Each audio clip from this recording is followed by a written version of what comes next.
L'émission sur Mablon vous est offerte par Malitel. Malitel proche de vous, Malitel nous rapproche. Ninja Mukai, allez sangoro talendo, sotelma Maltel de fait. Maltel, allez ba an gera nyokona, abi au fana gera nyokona. Maltel, okobe togodi. أعوذ بالله من الشيطان الرجيم ولا حول ولا قوة إلا بالله بسم الله الرحمن الرحيم اللهم صل على سيدنا محمد وعلى آل محمد وسلم تسليما كثيرا ناي شيطان جن كدامنا لا تو بركة ما يكسلان كرابينكا be ala fo ka barkada ale mu yani do irana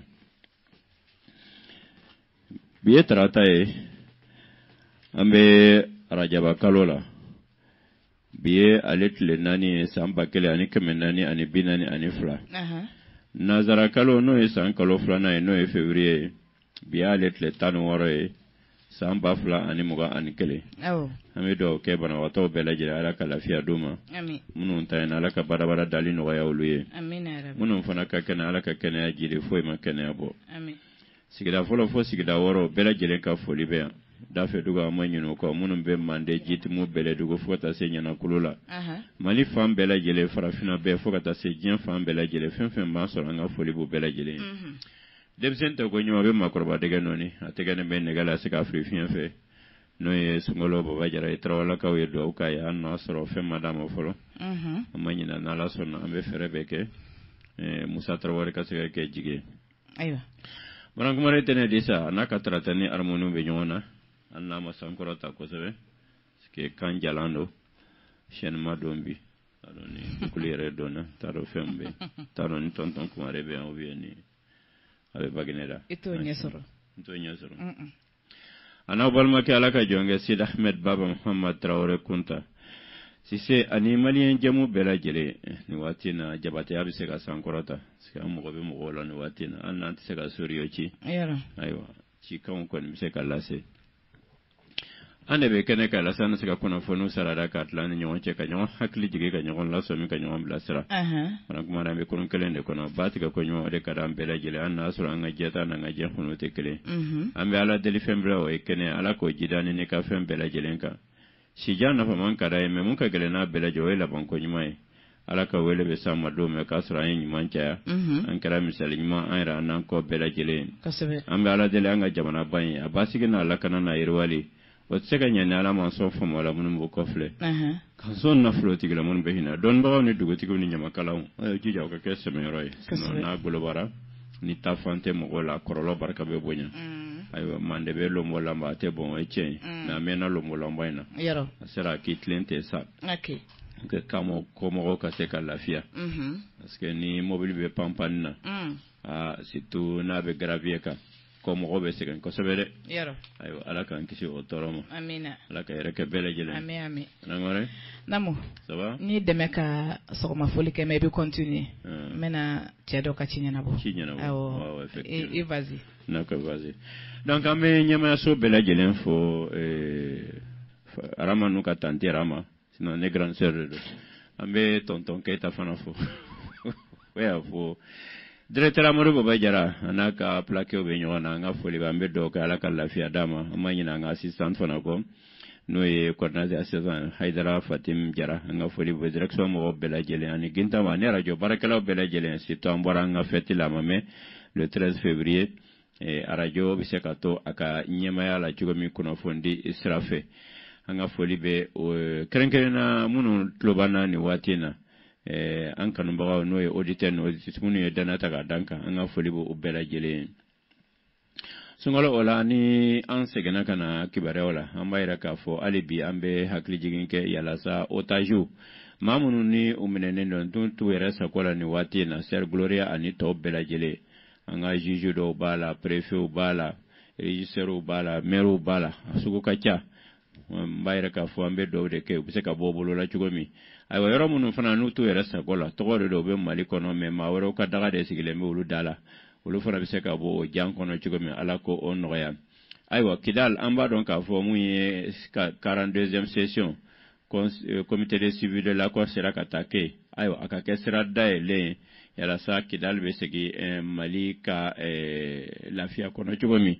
ina fo Moussa Gacharatuman ni ale MSA no mouvement de soutien du salut de Lazawad Nyama ale tumbe sema la me abora ale ayira ka fo ko ni sema mo jenana ali sini ko mangan fenfembe kidal abeba me ko sincérité de to ka fena be chufo be chafo sini sino lu de se ka fo population mangan fenfembe nu be ka ke anuka groupe armé munu be ka to ko mangan de saraka da o yorola lu de se ko canaliser ko bo me utika ambare ka fo tlene abaraw de ke no bora ambare ka fa manyina personnel de soutien fona ko fenfe ni barakero nuna ni barat se ka tawlo ko a gardien fara chauffeur na secrétaire na coursier ale ni brancardier fo ka ta se chideu ani mama ni okoni ni obedugma baraka nga foli bu belajele ala ka to ulufana ka hakew bi se ka do dala chugomi no bore ambayra ka fama nyina nga siraw fana ko sira munu ni wati na odlani kon bika cha krenke na nyebala ka fo afamba bika ke makore amba fo ajeruti nyama seko kontaga ka fo ko bumako tronte mali ko hakilto ko felala annuma fambela jelen soro sungolo no meta sira mu ka kata sabali ko kuran na ukala je ko dla sino a poussière ni a gravier totala aywa ba daw yere an sigi nyoyen akala je transition kana bane kasoro anya ye premier ministre ni président fen na sigra ba soro abe côté muna abe fere ke ye ko ni mo ka lafia ale sababula ala ka to banda ko kuma me sira inga se ka dla pour ka fona ka se ka lafia wa sungala amba ira ka fo muye coronavirus o jateo maseka nyana bokunu ala ni nyoyen balanen kera o nyoyen balanen kera ina fo coronavirus la dege do mani ale ka corona coronavirus ni ale ni cholera de ka suru nyona ebola ni ale kera sababu ye ma batan keleniko olunta yana be sanduru bo la Guinée ali bi a korolo kon be muye RD Congo aywa o wati la ango ni seraka kumbe amaseka tieni bak anfea wala docteur Fantasy bi ale wulika joko o reno de crise ke aywa alibi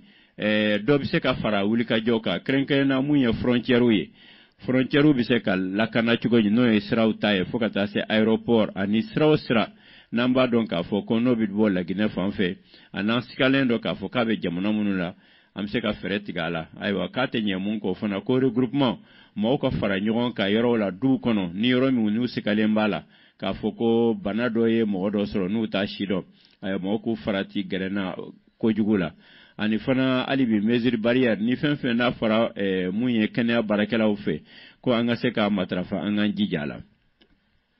tile flari na kuma na kosabe munye kuma texika ani imo ikoma aywa do fana ya hakili ka fo izin farako ne ale fana ale te fana tunkadi kosabe na be sikaso aywa ko ni num beye entreprise ni izinuye munu ugu ka sababu la atumbe anga yara ma horaya segama atumbe ke sababu ye fana ma chama bise ka bara soro ku ka da hirme soro katla ka dembe ya fana balo meni wati na ni barake yoro nu be koni donangala mala anta do ferem bise ka soro transition mo bolo be munu be na transition ko fe pour ka anga entreprise do ka se ka wuli amba donc a foko munya entreprise u bini c'est vrai que marako jugu ya fana bala mais mo ka la je nu willa munu ntunya ke bolo flache ni se flache ulufuna ka se ko dabla no kera afoma ko fasota otina chien parce que fasota ni ma kelen flaya chien akado akorolo barka be bunya bela jelen ama ira ka fo munye zone aéroportière ni akobe sena alibi ko sai na amba ira ka fo interpellation kera munye docteur Fomba fe jonge jara ko amaseka nyefoli berbereke sharia munu nutun kanga bato ale ni kunji mena ni miseka ke anu asra fora de ko muye asekna ko anga hectare bakle ni keme woroi na maseka do bala akla ko mali sembe bo takasegimba nuna jion kono aywa di wati na fana ko yoro munu mbolozara oye sira koro fanfela senu fanfela munu mikata sira koro fanfe guana ale ni misala me ko yani sebeke o yoro numa aywa sekera mun ye ho conseil islamique président ma no ye Ousmane Sherif Madan Haidara aki idado ala anno asro atenye chili mun ko chili kake mais munun bo yoro la ukadu ka hakela folo alene akakef kasoro sharia ufana beseka bato akonuna awo maragumare ambaira ka fo gouvernement e communiqué do ke kayra ka fo accident kasara jugo do ko ni kara bayagara ni sevare che aywa cardo ni asebele magan ko Bitar Express ore ko ni ale ko ni wolo kira awolo kin ajugo era ko sebe amerika fa ma mu anu woro ulude ko ni ye gela sura kola ma sabantayana o robela aywa munun ko ni jogena o sera kuta katanu ye hôpital somine dolela mumbe sevare aywa I don't know Kosaina Munye comité de suivi de l'accord sera kake Kidal. Aywa akara manyana noe Mohamed Asaleh Anadif ni aleye minisma ka eche boy anga jamana inkono ni akabara mina kunche. Aywa ko ale koni akuna jara ka to bara la yani abe bara kunche drapeau koni yelena alenyana Kidal. Alno asra ambe ala de la ka so akateka continuer. Aywa ko naka bara nyongana ni wati na mamun tobi ka fo oye Algasim wani Algasim wan alefana Nations Unies tola ko akoni aye bara chamanke Nations Unies tola Mauritanien de do ka to de bika fo ka kacha ala fe ale de songa muye anadef koni ale remplacer ministre tola aywa ambare ka fo wati do kera anya ye video la ka fo ko chedo asigile meka bara la aywa ko chero ni o yesidi okoni nana oye aso kauni fon so murula ala barkala kisra uni oya a 9 ko abalum so den redo aywa ko chein ko ni police sera ku tege daka al na tumbo la ye telefoni ke dugolla ni wati na segesegelu bela jelen ko fa akla police sera ku tege daka aywa mu ye segesegeli to be nyafe okay okofe Amerika fanga dong dala bado be nui ubawele ko askia modibo ni beba don ka foko aka dong lira kera imiye anga egluma ni eglika balontambe kera jo soulawa abeke terrain la me ke yoro ateke ka banka soro askia modibo ka kungama me ni wati na ko gelau tumbaka alere tummangene ayo wati mu Musa Tahir nuna naka bo fin akuma sarala alela ale koni aya wole ka bismillah ministère la ka nyinga abe la halani fe mununa o senfe akoko akoni fari mandala mo be furakella ani fana demela chugoya tale boloni watina o robela ministre kon ko ka moto kura do dama ka wabi duru dama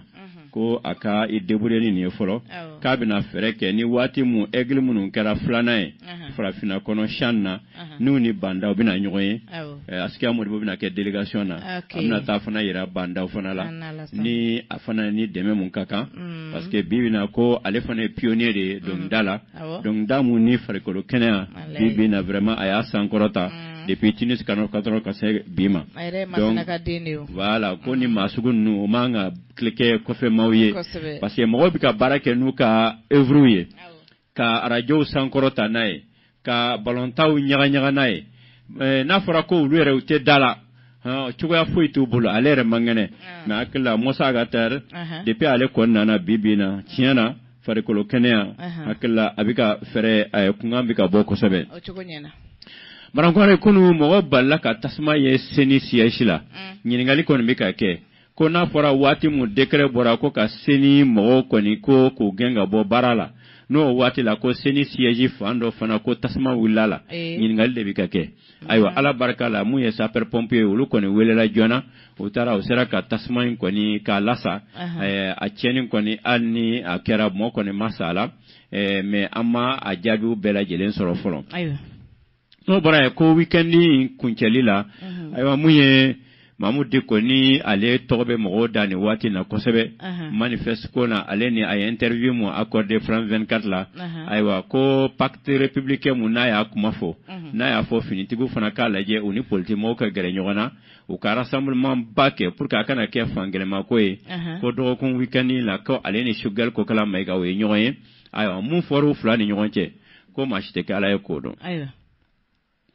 no bora Amerika fo ministre Mohamed Salia Touré ambaira ka fo wulika jo konana ayaira ka fo ko munye anga mamunu me kofe ko 100 obe milliard keme duru aniko oye munun la kodon le sera normal fe mumbe do anga jamana ina ani mu malakodo ni ya fara ɲɔgɔn kan a bɛ taa fo miliyari 800 na n'a ma ɲɛ ni wari bɛɛ lajɛlen bɛ don ani fana olu fana o hakili caralen don u ye baara caman kɛ o kalan na ayiwa ko a tɛ se ka ɲɛ mun kɔ o fana ka se ka na o ka expertise partage an ka jamana in na pour que baara dege ale ni baara o bɛ se ka sabati an ka jamana in na a tilala ka kunnafoni fana di k'a fɔ k'a ka baarakɛca dɔw bɛ yen minnu dulonnen bɛ ale la ale y'a ye k'a fɔ k'u ka baara fanba bɛ kɛ Bamakɔ n'o ye ANP Agence nationale pour l'emploi FAFPA n'o ye Fonds d'appui à la formation professionnelle à l'apprentissage ale ni APEJ nin barakɛca ninnu ale y'a ye k'u ka baara fanba ko 70% kɛmɛ sara ka bɛɛ bɛ kɛ Bamakɔ ayiwa alors que ko n'i ye jateminɛ kɛ ale ye waatini mun a ye bɔli minnu kɛ ka taa Mali kɔnɔna la a ɲɛ b'a la a ɲɛci bɛ Mali kɔnɔna la ka tɛmɛ Bamakɔkaw kan parce que n'i ye Bamakɔkaw ninnu ye k'a caman bɛ yen o mɔgɔ bɛ bureau kɔnɔ baara ni fɛn ninnu de la alors que kɛnɛma mɔgɔw olu mɔgɔ bɛ yen u ye baara mun kalan u ka se ka olu kɔni baara in de kɛ dɔrɔn k'u dɛmɛ minɛn na ani ka dɔ fara u ka kalan kan pour que u ka se k'a la donc ko a bɛna yɛlɛma don baaraw taabolo la waati nataw la a bɛna i kunda Kulukoro ni Kidali kan ani yɔrɔ minnu n'a y'a recenser ko ANP ni FAFPA ni APEJ u ka baara kana dan Bamakɔ ma a caman ka se ka taa kɛ o waati kelen na an b'a yɛrɛ k'a fɔ mun ye association dɔ fana olu ye wuli ka jɔ kɛ baara a bɛ se ka sɔrɔ cogo min ni ka sɔrɔ i ma biro baara ninnu kɛ ani fana hali ni kalan na ni diplôme ni fɛn ninnu b'i bolo i ka se ka baara wɛrɛ dege i kana kɛ den kɛrɛfɛ ou bien i kana kɛ delikɛla ye wala an t'a dɔn ni labɛnw sabatilen don sunkalo fan fɛ an tun ye Amidou Traoré ale ye coordination des artisans de Bamako a jalama ne tun da ale ni Mohamed Salia o tun ciri ma depuis kunu n t'a dɔn ni baara kɛr'o kan ou bien ni baara ma k'o kan baara ma k'o kan ayiwa yanni bɛ so ma an ka gɛlɛya mun bɛ jamana in kɔnɔ an ka zikiri sori lamɛn an ko ka hakili jigin kɛ k'a fɔ ko gɛlɛya bɛ nin waati na Bandaw Asimi Goyita ale ni Mokhtar Wan o k'u janto coronavirus bɛ o ye tiɲɛ mais gɛlɛya fana dɔ bɛ ka fara kan an tɛ ni buru taara 60 la sogo fana yɛlɛnen don tulu yɛlɛnen don ayiwa gɛlɛya mun fana bɛ yen a fɔra ko fɛn bɛ fara maa caman ka fɛnw kan mais fɛn bɛrɛ ma fara a kan fɔlɔ an ka zikiri sori lamɛn yanni an bɛ taa Amidou ni Mohamed Salia fan fɛ.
Sori anteni banajugu ye no ye coronavirus ye Ebola fana bɔra an kɛrɛfɛ anteni gɛlɛya fana ye ayiwa c'était mun ye mun ye fantan ni dɛsɛbagatɔ ye olu ta ye ɲɛnga ko yira Ala la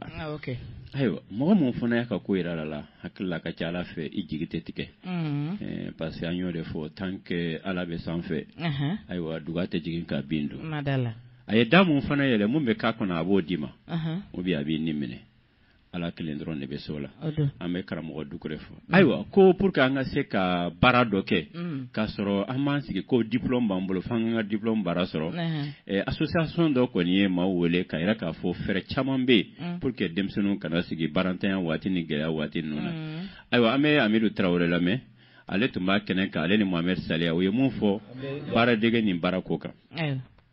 ka mɔgɔba minnu sera kɛnɛ kan an ka ɲɛmɔgɔw ani cɛkɔrɔba ninnu n'an ka musoba minnu nana aw bɛɛ n'u la an bɛ bonya ɲini aw fɛ ka dakurunya fila fɔ thème min bɛ sisan ko solution min bɛ sɔrɔ denmisɛnninw ka baarakɛbaliya la ne yɛrɛ tɔgɔ ye Hamidou Traoré ne bɛ bɔ commune 5 na n'o ye Bamakɔ commune 5 ye kaya n'a sɔrɔ o sɔrɔla sababu la parce que n'an y'a mɛn waati o waati k'an ka minisiri bɛ taa kɛnɛ min kan an bɛ boli ka se yen parce que ale y'an dege nin de la k'a fɔ faso tɛ jɔ abada f'an k'an tɛgɛ di ɲɔgɔn ma donc a b'o baara min na an bɛ ɲɔgɔn dɛmɛ an bɛ taa ɲɛ o ye solution dɔ de ye ale filɛ ka min kɛ o ye solution dɔ ye jama ka kafo an ka hakilina di ɲɔgɔn ma solution filanan ye jumɛn ye n bɛ misaliya ta ne yɛrɛ kan ne yɛrɛ ye kalan kɛ ka diplôme sɔrɔ ka taa n sigi ko baara tɛ i bɛ kalan de kɛ u b'a f'i ma ko jeune diplômé sans emploi n ye ɲininkali kɛ u ko métier la il y a pas de jeunes diplômés sans emploi k'o tɛ olu ka conjugaison na n'i ye baara kalan k'i tɛ chômer donc ne ye tailleur kalan ka kɛ tailleur ye ka n ka atelier dayɛlɛ n ma chômer a ka ca ni san 30 ye n ye diplôme bila kɛrɛfɛ ka sɔrɔ tuguni k'an to o la ka don o jamako la artisanw fɛ ka na don mairie kɔnɔ ka kɛ an ka sigida maire ye o ye cɛsiri ka baara ye o hukumu kɔnɔna la an b'a fɔ jeunes ye k'a fɔ n'i ye kalan kɛ ka diplôme sɔrɔ solution ye jumɛn ye i bɛ reconversion kɛ ka métier dɔ lajɛ min ka di ye i bɛ taa o kalan na i bɛ reconvertir n'o kɛra i tɛ chômer filanan ye jumɛn ye an ka ministre bɛ département min na n'o ye formation professionnelle a b'a la ka hakɛw ta san ka ɲɛsin jeunes ma fɛn fɛn n'o ye centre de formation professionnelle a b'a la ka ba don a la ka boursiw d'u ma walasa an jeunes ka taa an tɔgɔ sɛbɛn an ka se ka kalan kɛ n'an tilala an tɛ chômer o ye solution ye n'i tilala dɔrɔn i tɛ chômer solution sabanan ye jumɛn ye i mana kɛ yɔrɔ o yɔrɔ baara fɛn fɛn ka di ye i bɛ se ka taa ta dans l'état Mohamed Saliya ko minnu b'a ta dans l'état a bɛna formation endogène kɛ ka an ka patron minnu b'u ka télé kɔnɔ k'u dɛmɛ faso den minnu ne bɛ se k'u ta k'u bɔ chômage la k'u don baara la i ni dɛmɛ min ka kan b'o ɲɛsin ma jeunes bɛɛ ka se ka baara kɛ donc solution fila o kɔrɔ merci. Ayiwa Amidu Traoré bɔra yen mun ye minisiri yɛrɛ ye Mohamed Saliya Touré a ye mun fɔ baara ko in kan surtout bi denmisɛnninw ka baara ko n'a gɛlɛn don an k'ale fana lamɛn. Kɛra kɛnɛ in a sigibagaw Cherif ni association Ajaxi présidence olu de kɛra sababu ye ka kɛnɛ in sigi wula in na k'u fo min bɔra kuma na sisan ne ɲa a ye min fɔ o de ye nin ye an bɛ ka fɛɛrɛ mun ɲini gɛlɛya min b'an kan bi a fɛɛrɛ fɔlɔ ye fɔlɔ ka mɔgɔw kunnafoni parce que ni mɔgɔw ma kunnafoni dɔrɔn u bɛ to kunnasiri de kɔnɔna kunnasiri i ye baara o baara daminɛ jamana yɛrɛ ka ɲɛta dugu ka ɲɛta du ka ɲɛta kunnasiri b'o nagasi kosɛbɛ donc f'an ka kunnasiri de kɛlɛ ka bɔ an ka sigidaw kɔnɔ mɔgɔw ka kunnafoni o de ye fasoden ɲumanya jɔsen fɔlɔ ye walasa i ka fɔ k'i ye fasoden ɲuman ye fo i ka kɛ mɔgɔ kunnafoni i ka hakɛw ni ka kɛtaw ye min ye i ka se k'olu dɔn k'a dɔn k'a fɔ hakɛ dɔrɔn t'i bolo sigida kɔnɔna na mais kɛtaw de b'i la fɔlɔ docteur Cissé min kɔnɔ ne ye kuma na a y'a fɔ an ye grain sigi ni o hakilina de politique kɛnɛ tɛ ka taa sifinw u bɛ se ka kuli cogo min na k'u kɛ fasojɔ baara kɛ u ka sigida u k'a dɔn k'a fɔ maa si tɛ bɔ fan wɛrɛ fɛ ka na fɛn kɛ min bɛ sigida lataa ɲɛ n'u yɛrɛw tɛ donc u ka wuli k'u cɛsiri a fɔlɔ ye ɲɔgɔn minɛ donc nin kɛnɛ ninnu bɛ se k'a to nin hakilina ninnu ka se ka kɛ ka an ka dugu bɛɛ lajɛlen labɔ ka jamana labɔ ka kɛ sababu ye gɛlɛya min b'an kan bi n'o ye baarakɛ an ye chômage fɔ ani fɛn gɛlɛya wɛrɛw fana caman fana b'an kan a bɛ se ka kɛ sababu k'olu ɲɔni ka ban donc n bɛ o foli fɔlɔ lase kɛnɛ sigibagaw ma filanan ye an bɛ bi fo ka taa sini n'a fɔra k'an ka continuer ni baro in kan an bɛ continuer hakilinaw tɛ ban mɔgɔ min fɔlɔ la kuma kɔnɔna a y'o de fɔ hakilina a ye min fɔ n sɔnnenba o kuma in ma san don dɔrɔmɛ t'a ji nka bi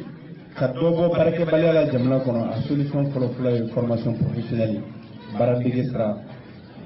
o kɔrɔ ye baaradege yɔrɔ caman ka dayɛlɛ ka denmisɛnninw bila baaradege sira kan bɛɛ tɛ se ka jɛ ka kɛ biro kɔnɔ baarakɛla ye ne kɔni bɛ n ka kuma sinsin o de kan kosɛbɛ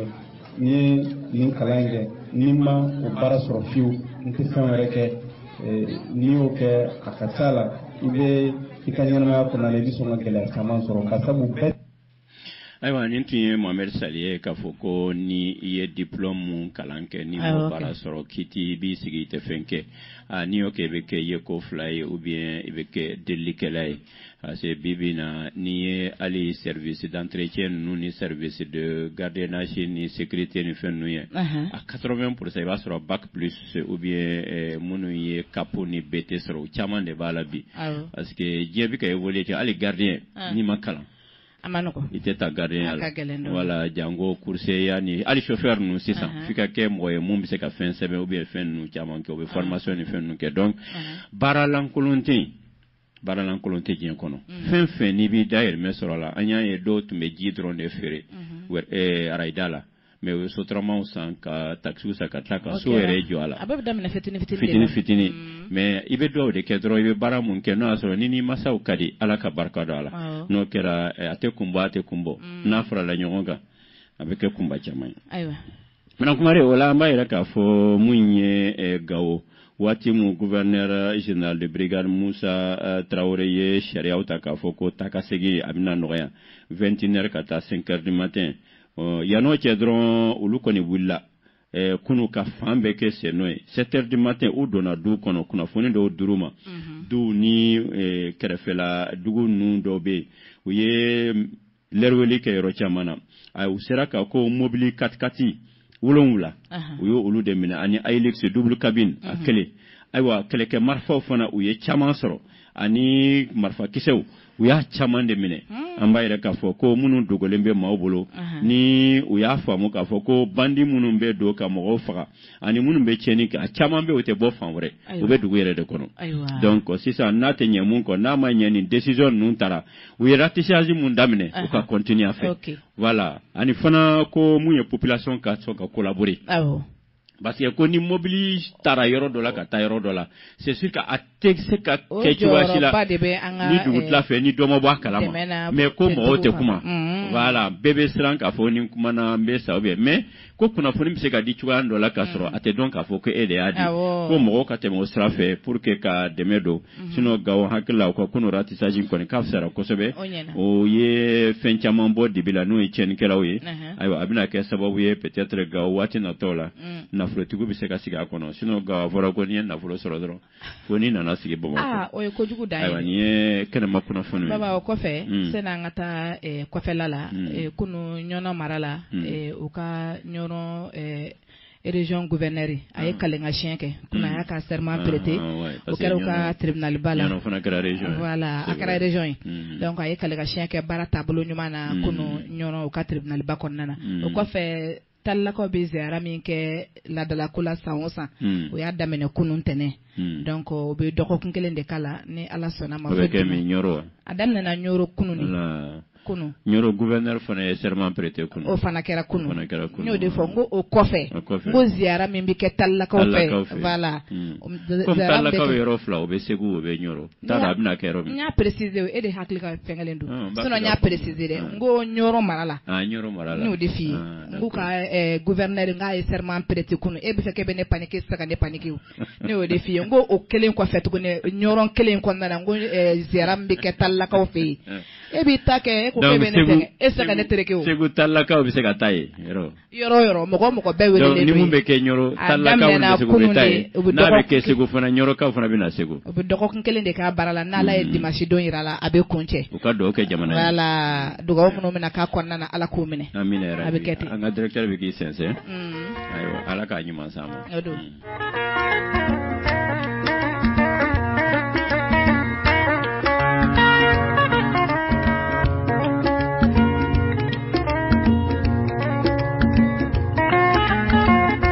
Manakumari an bɛ taa Kenya ko dɔgɔkun tɛmɛnen na mun ye polisi maa 7 olu kɔni olu minɛna ayiwa o ni kiri ka kan dɔwɛrɛ tɛ ko mun ye coronavirus kɛlɛli kama u ye sariya dɔw sigi sariya mun na ko maaw kana bɔ mais o kɔrɔ tɛ ka fana k'a fɔ ko ni maaw bɔra a bɛ damatɛmɛ wale ko la sariya minnu fɔra o de kan ka bato olu kan mais u y'a ye k'a fɔ video dɔw kan u bɛ maaw minɛ ko ba de bɛ walo ka fendo kula mumbe dankareke buna dama dem ka hakela wala police wala ko ni na Kenya ni watina ko ba ira ka foko ni watina alni be faso barala ni sharia soso ifana ite sharia sanfe aywa Chad watimu president ko ni tara fara nyogonka muye Idris Baby itno kasina olu fana boraka fambe ke senoe ko alibi kuma jenaye aka manda worona ni alebina fanga nyini ko o majenaye o bela jelen ko fe ambaira ka fo nyogon ko ni seraka ke munun to mekene ka ani munun to mika la je video conference la wi haklan chama fo ka ira ka fo ko munye donc anga yala ma fa ngore fe ni watina wi tabulo munun ta unye bala ka atika no boko sebe anno asro ka fo ko foli fona bise ka ke munye finintigi munun be jamana nun togola fogata se munun nanan deme barka ni minisima ale ni Union Européenne ani fenfen nanan deme kuka nga fo parce que ni watina ka kera sababu ye ko terrorisme chama ado ni borala do kera kasola dewye ko mobili do minena keleke minena do fana minena fen chama ko ni kera anno asro alibi ato bade be o sefe fana uye jamana do fana sendo ala no e Ghana comme Ghana président ale de be CEDEAO togola ko bara nunse ka tako aywa Senegal fana be bado ka fo ulu fana be rebel kelela ina fo kosa na Casamance aywa ko ulu fana uli ni ambe dambo aywa uka president no e Macky Sall ale fana participera ako nuna aywa ni wati na ambaire ka fo munye OMC ni Organisation Mondiale du Commerce kunu nyogoyen kera ko ye benkando ka fo mako consensus aywa voti makala parce que munye chebo werete aywa chebo muntu meno e kore ale kon ko ka sentala ba mbalma muso no e Dr Ngozi Ogojo Iwale ni ale Nigeria na shibe sambi woro ani worola ko ni mina ke chien foloye ambala kado kataka ke frafien mumbe ke ni jekuluba yin togola ka ke o nyemaye aywa mo fana be hakli jagabola ko ni ka ke ni nyemaye abina sekan na fajime se frafinama parce que ko ni commerce mondial jetemine ko kemesarore kemesarada ko ambe tamu fere sugula namse ka tono srala ka teteme 1% ka kele kemesarore kemesarada donc est ce que amina yelema do la pour que doka se ka fara amfana ka fere fenka akane ke dron amanga fen britu che ka ta fere mais amfana se ka fendo bayelema mum se ka ta fere gien sugo banunka donc ko kana fen sigi senka no bora munye Felix Tshisekedi ka fana ka premier ministre kura ko ni ko nommé ko ingénieur de domu abina amena politique bara nona kerefe wode bina ke aka premier ministre kura munye Kabila ka mo obino bo senkoro ka temene alere no fe mo gonnuye ngolo resno wala akli tarafon wore na bina nyana bo inshallah Give dans sport, votre magazine de sport.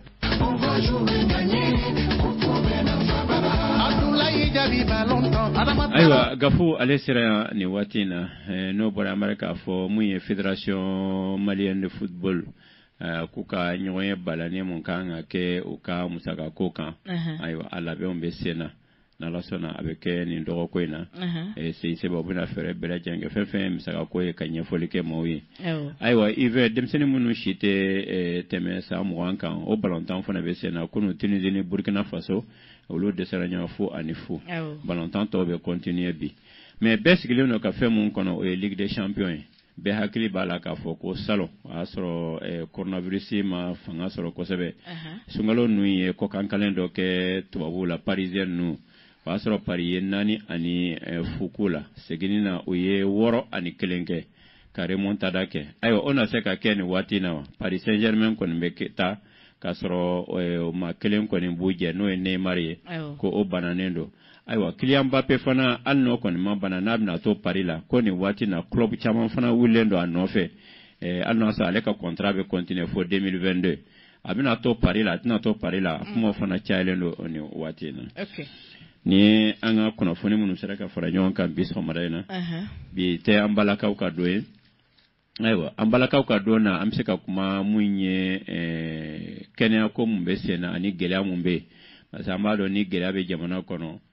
akorolo famba be se ambala ka udema no buru gelea ni sugo gelea ni tulu gelea ani marafana kechugo ale ni politique bi ka ta tamfa munu fe olu fana munde famala krenken na manifeste ni déclaration munu fana kera imam diko fana hakina e mu yakon nunka c'est gagné folie quand parce que olu ka do fanga ke vraguer parce que olu te do be soro ni 30 téléphone la blaleno mugan bishegi tanfu ani duru 20 90 05 ambalaka na willa ega bikide bi bolero singalo ma wele folo ay anga sori la me yana ambalaka we wele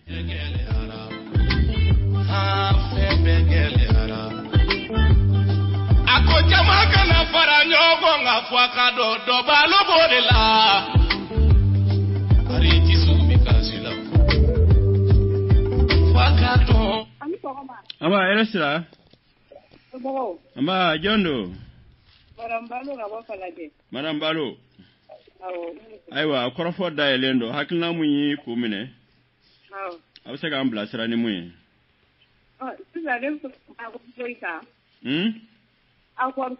akorko kuwa akor na walia ni ma da nga fama ni ke bana su mi teu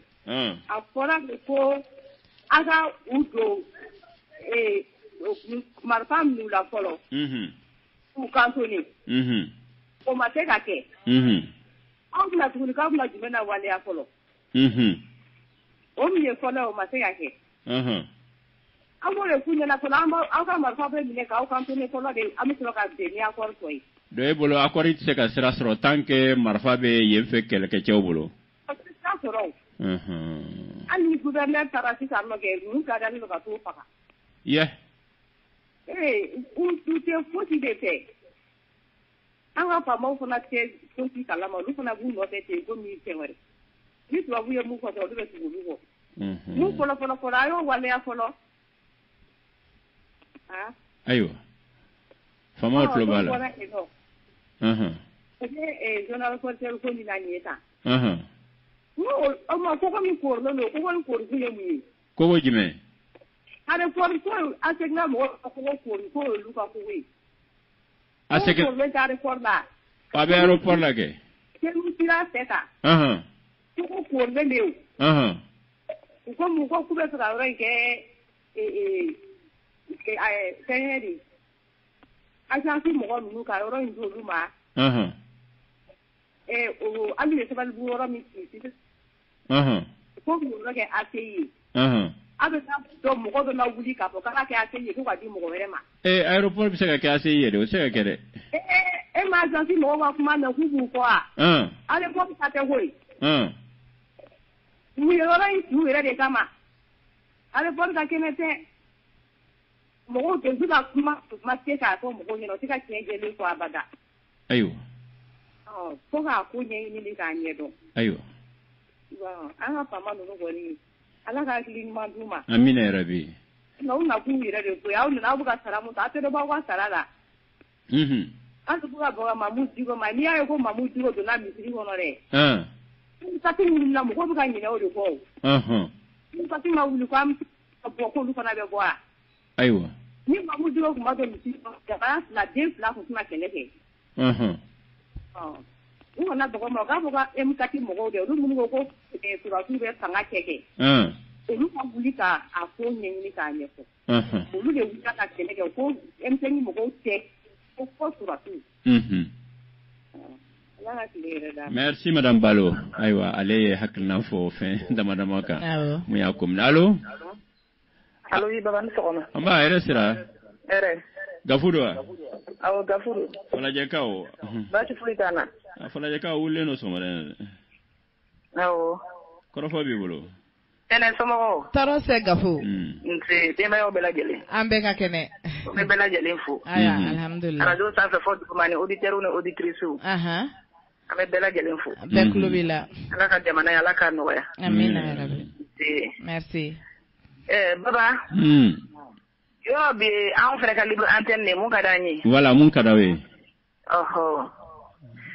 kwa fa ina ne ma kuma do kun tike ka fongo mo ko kolosingo asimbe fe ka bo tinina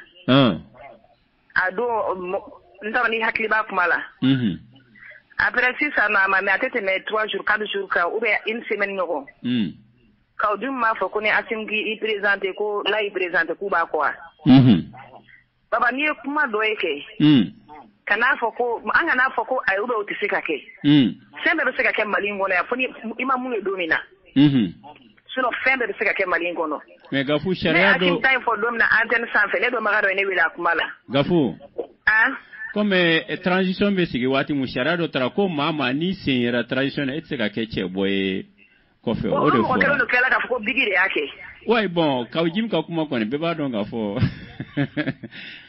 baba o ko Bigi de y'a kɛ a dayɛlɛlen don ne Bigi y'a kɛ Bigi de se ka ratiri fɛnɛ kɛ ou bien ouais Bigi mun y'a ɲɛgɛn a bɛ se ka kɔn ka kɛlɛ ɲɛgɛn in fana la o bɛ se ka kɛ o de y'a to ninnu ka action kɔnɔ i ma ne ka kuma man ca u ka ko la u ka ko ma kɛ dusu lafiya yɛrɛ fansi ye a ma kɛ lafiya fansi ye adamaden ni maaw jɛra dɔrɔn kana foyi bɛ kɛ ni dungo ou bien mun ka di n ye mun ka di i ye fɛn dɔ bɛ a ka di i ye c'est comme dumuni dɔ bɛ a ka di i ye n'a fɔra i k'a to n'i m'a to yen nɔ a b'i faga en général ouais o ye adamaden diɲɛlatigɛ fɛn bɛɛ de ye ninnu ka janfa yɛrɛ de y'a to an ne tɛ fɛ k'an da don u ka kuma la mais ne mɔgɔw y'u to sigilen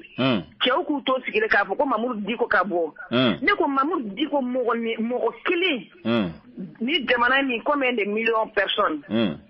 mun mana wuli bɛɛ b'i ɲɛ jɔ a la mun mana wuli e mun b'a fɔ k'a ka bɔ e fana tɛ se ka bɔ ka fɛn dɔ kɛ yan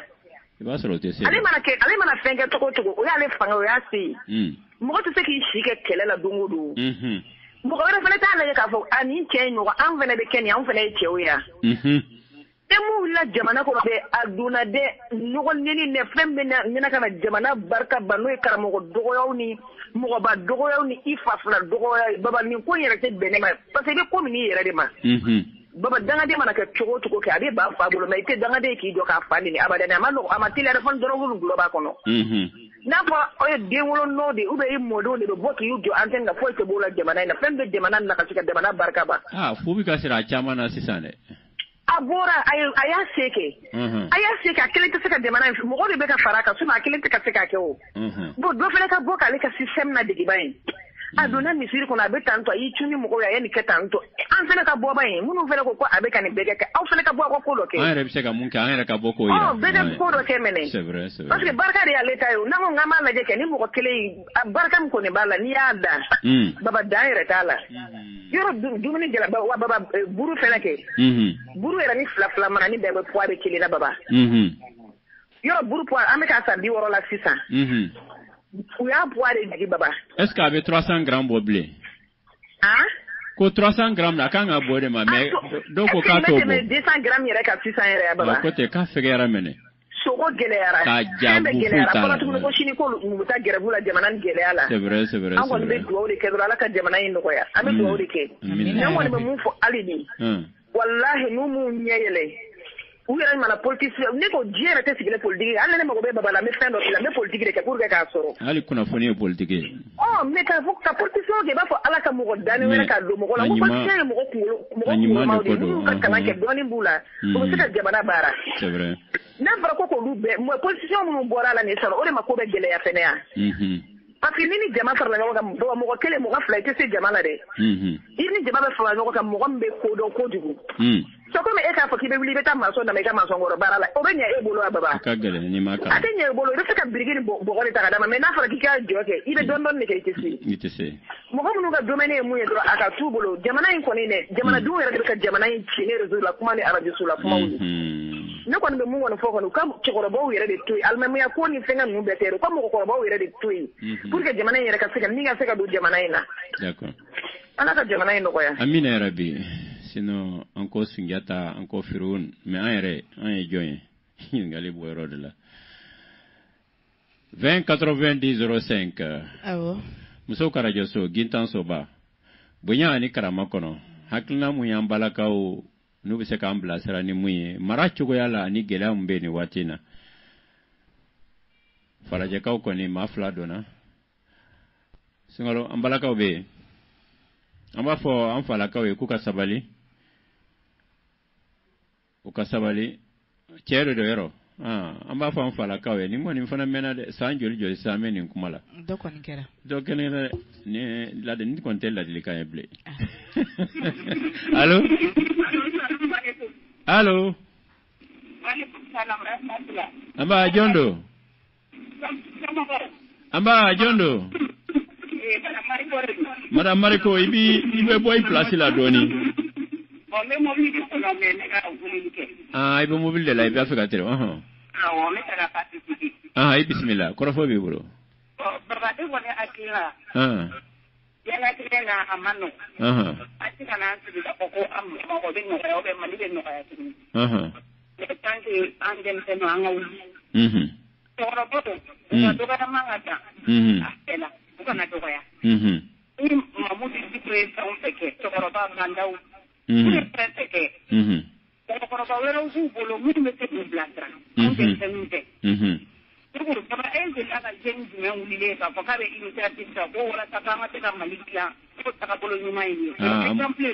Amo jeune follow. Ate. Il est temps que Malion fana anganyele. Mo sitina wardan sigile mapu. Mo sitina anga jamana jo anti. Il est temps à yere dikawu. Anga de ko anga dem tanu wa de ko. Anga yere ka aveniru. C'est à nous même. Anga refle a yere. Anga drobo cupidité la. Ni vi appel ni vi autant ne sera là ta place la mi a yere place la debaki. Donc il est temps que moral de ka Québec. On va être critiqué.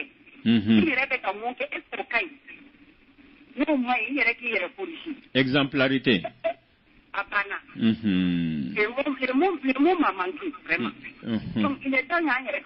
Il faut signer le pacte de l'exemplarité au Mali. Bekake misali nyimai. Il y a la follow.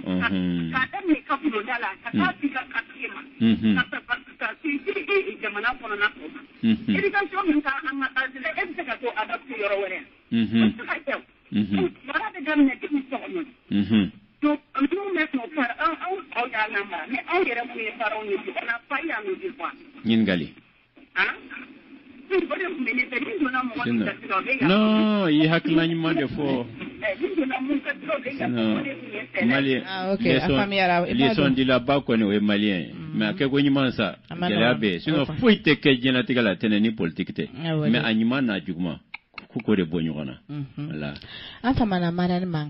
Marraine, c'est vrai, Madame Traoré Fantakone, c'est vrai, mais Afrique faut vraiment Traoré. Ani Banamu Kaube, allez Tola, Ani Dugutigo. Kiaoude do Alibia. Ama fam fala kawe kwa sabali sini obe abe dailoye lundi a dailoye mercredi jeudi vendredi samedi obe vragi tle kuma be muso karajo sola anyo ko muso ka se ka amblasra yefana kiaoubi na se enfrege sinon nebe muso de fait allô comment obe ça va ba jondo baba barelu neba aw Aïcha Jara ay maram dinyo ah oui neba karota ay karota dogono be bayangara sinon ni na dugu bala drobe ke karode amela tano basite idunyo Maria mumbi bolo ka dama bi so mara na ay na ta sole mana di musokra mama oui bele allo bon ne ba ça va aka kene go Mariam bora ifana to ne to wa awne to fara wa ne delfin ko ni ko de to hawa delfin do mo so wa madame Dunyo delfin Dunyo awo do mo so de me to hawa de barabe ko radio Madame Ndanga Meredi. Ndagomi. Ndahubodio. Wachi karo de ka bere wala ma. Yana bere de. Wonna bere. Wala war goro kuiro bodedo.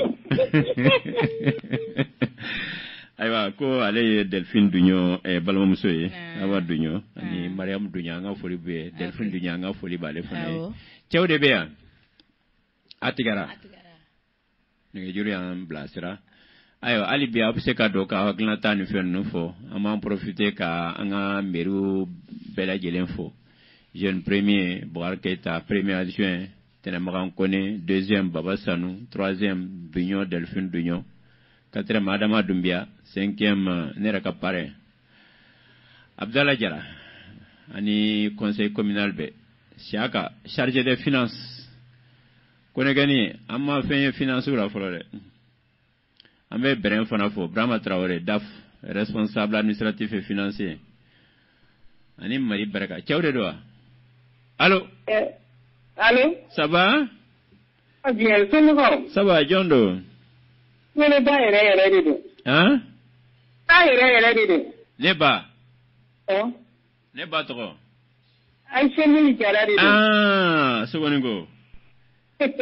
vrai ara sida aywa ambe ala tano am jole man seunga moyde alhamdulillah premier de décembre awa signature ni aywa ko nga so mara fe foli bae la stade la gaza ni de la fola ago kuma alele dobi de ke doron kala ga jamana nya ka dama wallahi way do belebele ani da ko do jena ko mai munu sigira tu lu fana te ga ke kanya sanka je ko ga dira bude kere mais est-ce que ne ba ni te jamana de parce que tuma be fembe ka metla ka nimsa est-ce que ni tan yere de noyi awa yere de ko ndo de parce que ni fen kera ande ba jugor ma dondo après nana na ke chena metla ka nimsa tuguni awo otma an kungulo te barake de an kungulo de barake c'est tanye de c'est tanye c'est tanye ayo ala kano Ahmed babu ke oui bele ala ka te fana jaga dama amina ya rabbi ame sokoni gofo ame la sin baba ngale ko ka ne sigia ko na ka ro da kana ko ta te nani ebe na mado ko se Valentin tira wa mu tira ka ni na aywa comment est suno mo ya ambe Saint Valentin ke selle lawo aywa plena la wurudinda fana ga wirdi ke voilà sinon singalo no meta yala la allô antoma monsieur Somogo beri tarase Jondo